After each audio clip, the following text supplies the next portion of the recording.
Kim Jong-il, a filosofia Juche e uma filosofia original revolucionária. Publicado no novacultura.info em 17 de dezembro de 2024. Ultimamente, entre nossos sociólogos, há aqueles que interpretam a filosofia Juche por opiniões errôneas, contrárias à ideologia do nosso partido e, devido a isso, tem se apresentado o problema de que tais opiniões estão se difundindo no exterior. Nas explicações dos princípios fundamentais da filosofia Juche não se procura esclarecer as leis próprias do movimento social sem interpretá-las do ponto de vista das leis gerais do desenvolvimento do mundo material. Segundo estou informado, os que insistem nesta opinião procedem por se convencerem que a filosofia Juche desenvolve, também, um novo plano da dialética materialista marxista. No trabalho de explicar e difundir a filosofia Juche não temos a necessidade de tratar de convencer que ela levou a um novo plano de desenvolvimento da dialética materialista marxista. Claro, é verdade, que no caso desta doutrina nosso partido não a tratou dogmaticamente, mas sim com estudo e análise, a partir de posição própria, e deu novas interpretações a uma série de problemas. Apesar disto, o desenvolvimento no materialismo e na dialética não constituem o principal na filosofia Juche. A filosofia Juche é uma doutrina original que está desenvolvida e sistematizada por seus próprios princípios. Seu mérito histórico, no progresso das ideias filosóficas, não está em ter desenvolvido o progresso de ideias filosóficas, nem está em haver desenvolvido a dialética materialista marxista, mas sim em ter definido novos princípios filosóficos centrados no homem.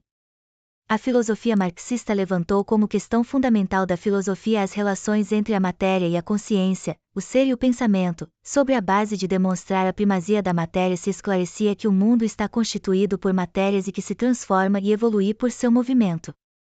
A filosofia Juche levantou como novo problema fundamental da filosofia as relações entre o mundo e o homem, a posição e o papel que este tem no mundo, para elucidar o princípio filosófico de que o homem é dono de tudo e decide tudo, indicando o caminho mais correto para forjar seu destino. Se a filosofia marxista apresenta um importante trabalho filosófico no esclarecimento da essência do mundo material e das leis gerais de seu movimento, a filosofia Juche considera como tal trabalho esclarece as características essenciais do homem e as leis próprias do movimento social, movimento dos seres humanos. Assim, a filosofia Juche é uma filosofia original cujos trabalhos e princípios diferem radicalmente daqueles da filosofia precedente. Por esta razão, não é correto interpretar que a filosofia Juche desenvolveu a dialética materialista e nem tampouco tratar de demonstrar sua originalidade e vantagem, referindo-se de tal maneira à essência do mundo material e às leis gerais de seu movimento explicados pela filosofia marxista. A filosofia Juche, sendo a doutrina que elucidou novos princípios filosóficos, não pode ser interpretada no quadro antecedente, porque se assim proceder, não só é impossível demonstrar a sua originalidade, mas, ao contrário, será ambígua e não poderá se compreender corretamente sua essência. Ao ter se esclarecido pela primeira vez na história as características essenciais do homem sobre fundamentos científicos, a filosofia Juche valora o homem como o ser superior e mais poderoso. O mundo é dominado e transformado pelo homem. A filosofia Juche ter levantado uma nova concepção de mundo não significa negar a dialética materialista. A filosofia Juche a tem como premissa. Seu critério original sobre o mundo, consistente em este ser dominado e transformado pelo homem, não pode ser concebido à margem da compreensão materialista dialética sobre a essência do mundo material objetivo e das leis gerais do seu movimento. Caso se considere o mundo como uma existência misteriosa, tal como pretende o idealismo, não se pode chegar à conclusão de que o homem é capaz de dominá-lo, ou ainda, de vê-lo como algo invariável como levanta a metafísica, não é possível chegar à conclusão de que o homem pode transformá-lo. O critério original de que o mundo é dominado e transformado pelo homem pode se estabelecer apenas sob a premissa de reconhecer a compreensão dialética materialista sobre o mundo segundo o qual este está constituído por matéria e se transforma e evolui de modo ininterrupto.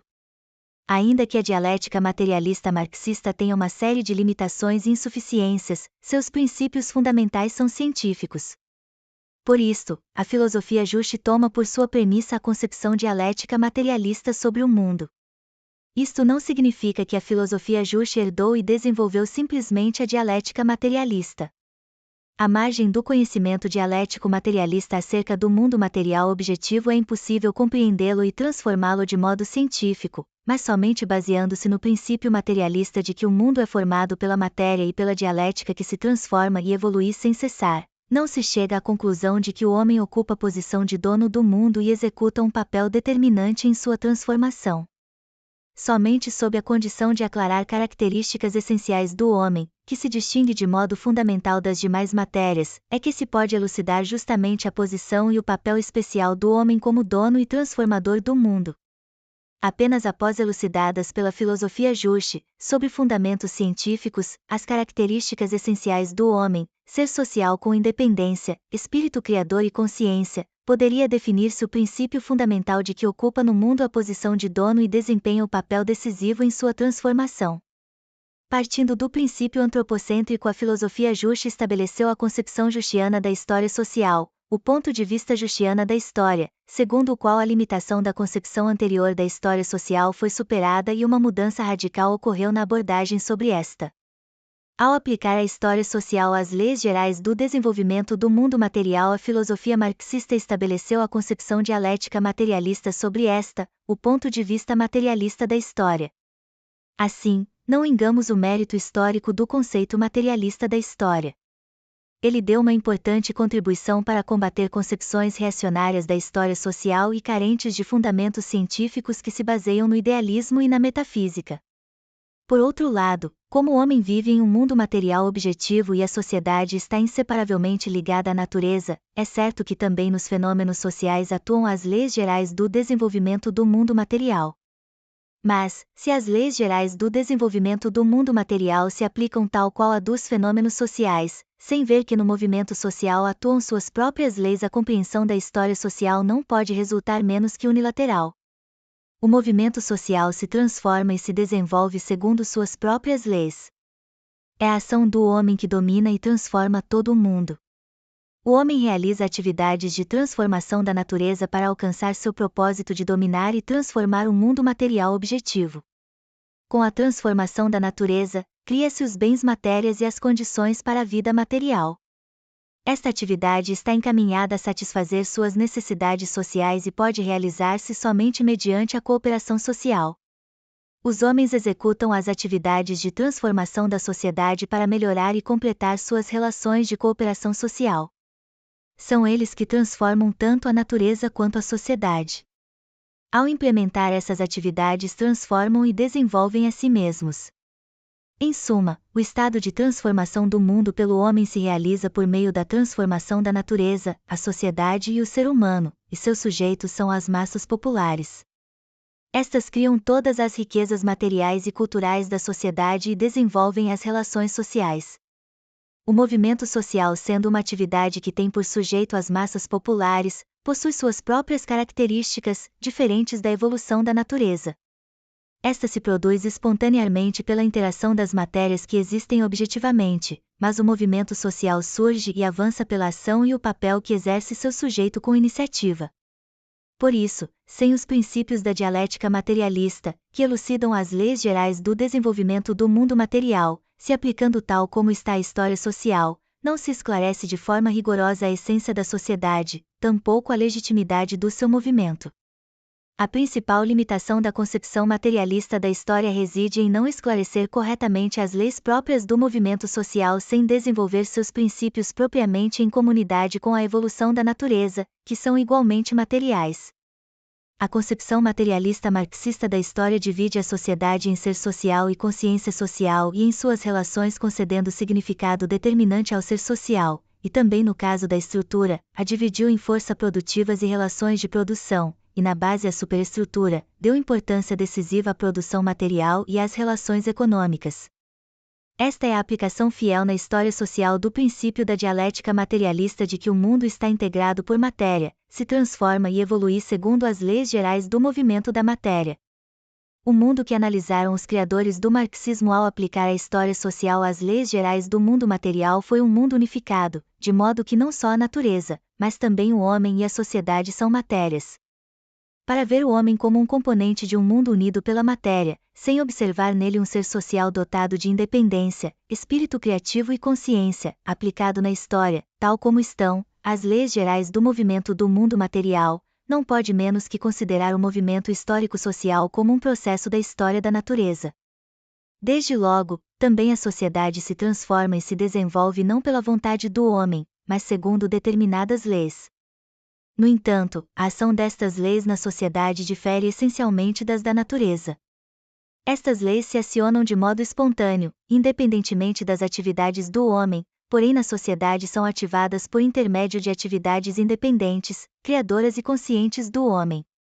Entre as leis sociais há aquelas gerais, válidas para todas as sociedades, sem que importe o regime, como aquelas que só existem em determinados regimes sociais. Como todas as leis sociais se acionam por meio das atividades do homem, esta ação pode realizar-se claramente, retardar-se ou restringir-se segundo a atuação do homem.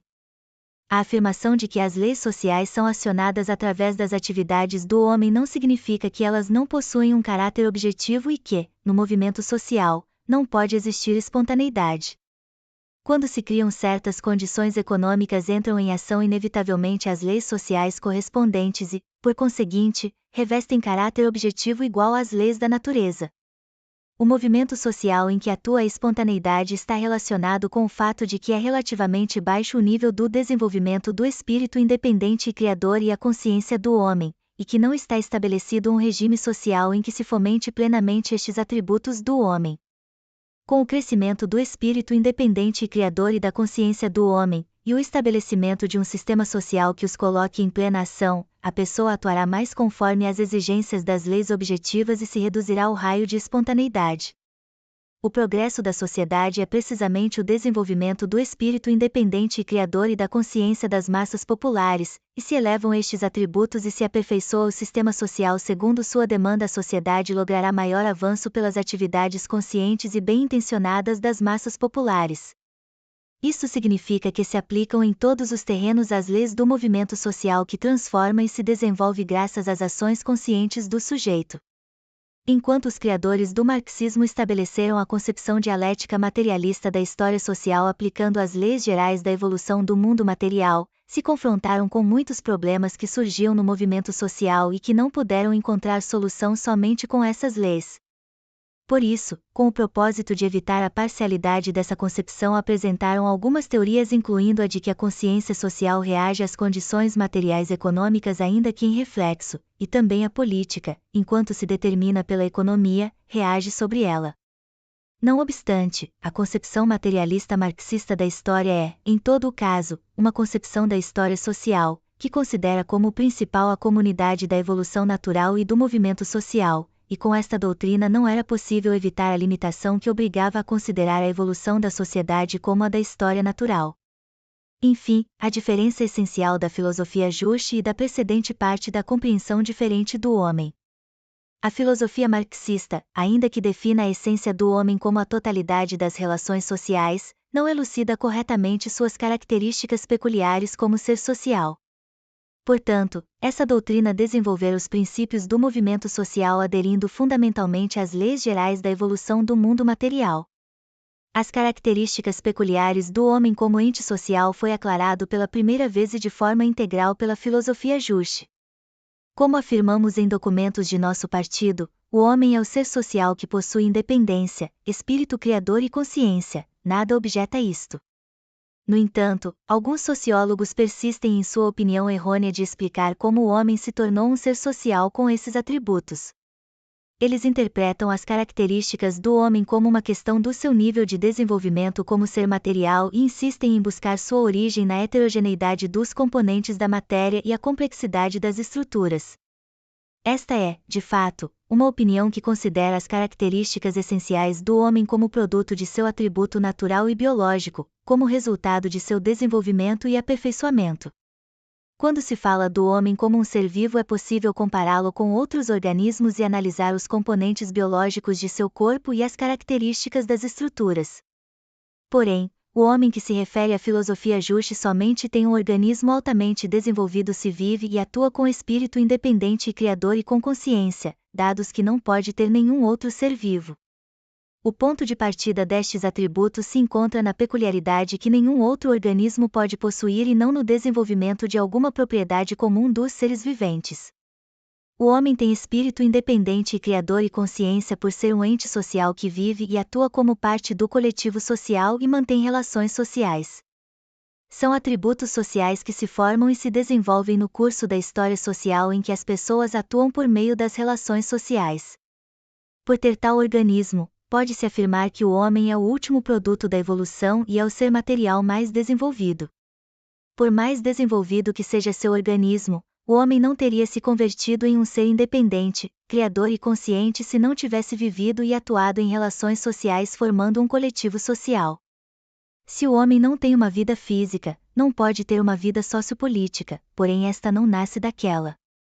Do mesmo modo, à margem do organismo desenvolvido o homem não pode imaginar seu espírito independente e criador e sua consciência, porém suas características biológicas não lhe criam atributos sociais. Estes se formam e se desenvolvem no curso de seu nascimento e desenvolvimento como ser social, isto é, unicamente no curso do desenvolvimento histórico de suas atividades e relações sociais. Afirmar que a história da evolução da sociedade é o desenvolvimento do espírito independente e criador e da consciência do homem, quer dizer que estes atributos sociais se formam e se desenvolvem ao longo da história social. Assim, ao analisar o homem desde o ponto de vista filosófico se deve partir, em todos os casos, da premissa de que o homem é um ser social. Não obstante, alguns sociólogos levantam a questão dos elementos componentes da matéria e as estruturas, relacionando-os com as características essenciais do homem e falam como se eles constituíssem uma parte importante do conteúdo da filosofia Juche, do qual é uma expressão dessa tendência à interpretação feita como um ajuste à dialética materialista marxista, e não passa de ser um intento de justificar o errôneo método evolucionista de compreender as características essenciais do homem pelo desenvolvimento e aperfeiçoamento de seus atributos biológicos. Quanto às características essenciais do homem, é importante ter uma clara consciência do ente social. Os criadores do marxismo não apresentaram o assunto da essência do homem no marco das relações sociais, eles usaram o termo ente social como um conceito que significa as condições materiais da vida social e das relações econômicas que existem em forma objetiva e se refletem na consciência social. Claro que o ente social do qual falaram também é um integrante do homem, porque o consideraram como um fator componente das forças produtivas, como a totalidade das relações sociais. Ainda assim, eles não utilizaram esse termo para determinar as características essenciais do homem. Ao formular a filosofia Juche nós empregamos em seu sentido original de que é determinante das características essenciais do homem.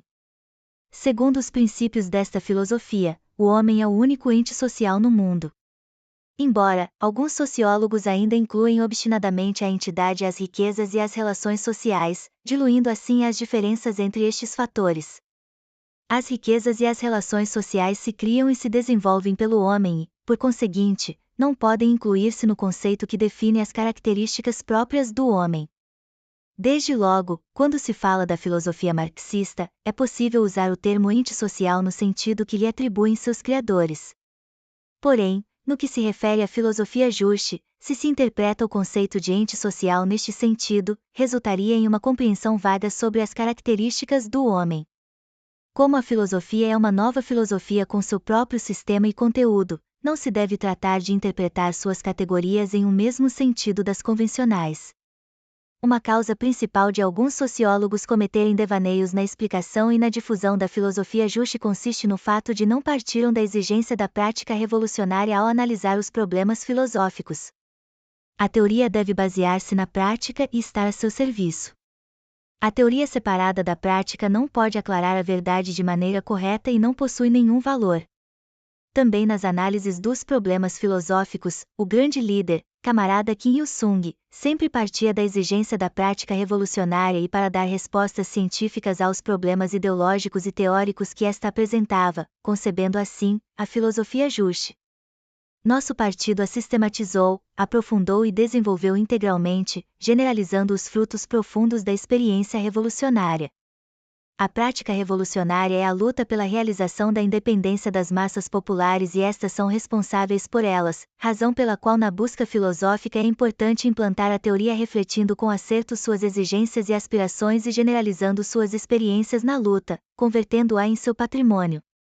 Na sociedade exploradora, a classe governante reacionária trata de utilizar a filosofia para defender e justificar seu regime de dominação e de fazer dela um objeto monopolizado por filósofos que representam seus interesses, considerando as massas populares como seres ignorantes que não têm nada a ver com a filosofia, que não são capazes de compreendê-la. Ao refletir as exigências e as aspirações das massas populares e generalizar suas experiências de luta, partindo do ponto de vista e da posição de que elas são donas de todas as coisas e os entes mais inteligentes, nosso partido logra formular, aprofundar e desenvolver a filosofia justa e convertê-la em uma arma para a luta. Eis precisamente a razão pela qual a filosofia justa é a verdade adequada às necessidades e aspirações das massas populares como a independência e é uma filosofia popular que é compreendida com facilidade e tomada como arma para sua luta. No entanto, certos sociólogos discutem questões que não têm quase nenhum sentido prático para indicar o caminho para forjar o destino das massas populares. O objetivo que perseguimos estudando a filosofia consiste, em todos os casos, em esclarecer em que princípios e metodologia devemos basearmos para desenvolver a sociedade e forjar o destino das massas populares. O desenvolvimento da sociedade se orienta pela política e a filosofia justa é, precisamente, aquela que lhe indica o fundamento de princípio da política que guia pelo caminho em linha reta. Neste sentido, a filosofia justa é uma filosofia política.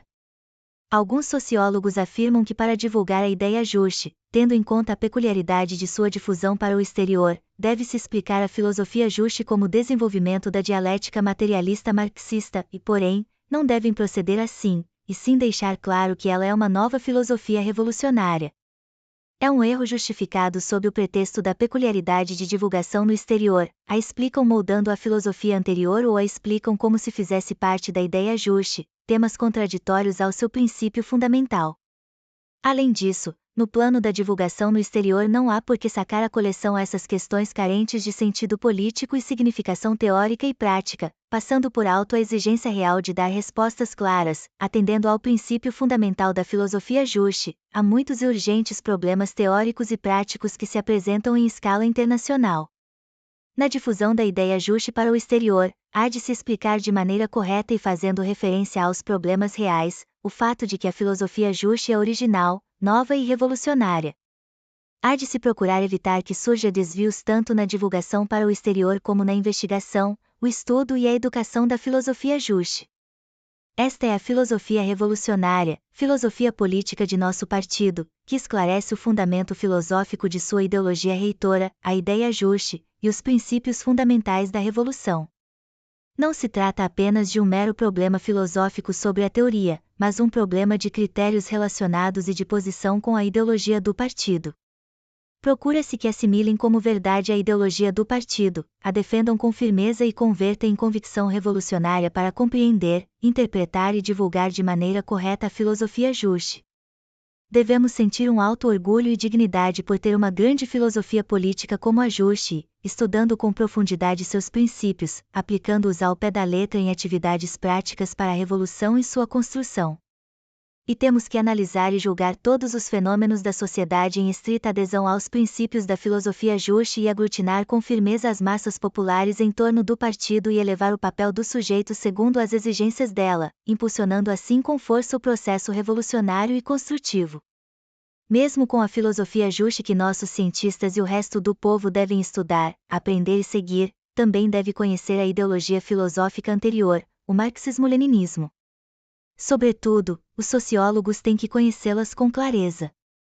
No estudo da filosofia anterior é importante avaliar de maneira correta seus aspectos progressistas e positivos e, ao mesmo tempo, suas limitações de época e insuficiências.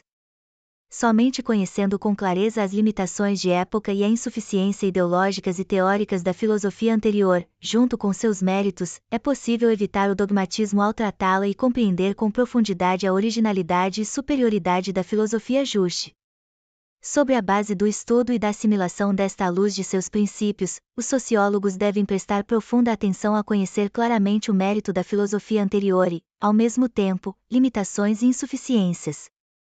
Por outra parte, tem de guardar-se estritamente de toda classe de tendências filosóficas estranhas, contrárias à filosofia justa e assegurar por completo a pureza desta. Se trata da filosofia mais vantajosa e vital, que é reflexo da exigência da prática revolucionária cuja verdade e justeza foi comprovada por ela. Hoje, no cenário internacional aumenta mais o interesse pela filosofia justa e as fileiras de seus seguidores são estendidos, o que é uma prova eloquente de que é uma filosofia que dá respostas mais corretas para a prática revolucionária. Nossos sociólogos, firmemente convencidos da cientificidade, verdade, originalidade e superioridade da filosofia justa, e com ela como guia, devem analisar e julgar todas as demais teorias filosóficas e assim prevenir a infiltração das mínimas correntes filosóficas estranhas. Ao estudar e divulgar com amplitude e profundidade a filosofia justa, de acordo com o propósito do partido, todos os sociólogos devem dar maior brilho à sua grandeza e aumentar mais sua força de atração. Declarações de Kim Jong-il à revista teórica Kuloja, do Comitê Central do Partido do Trabalho da Coreia. 26 de julho de 1996. Obrigado por assistir. Não se esqueça de dar like, se inscrever no canal e compartilhar com quem você puder. Visite o novacultura.info para participar de nossos grupos de estudo e do nosso grupo do livro. Links na descrição.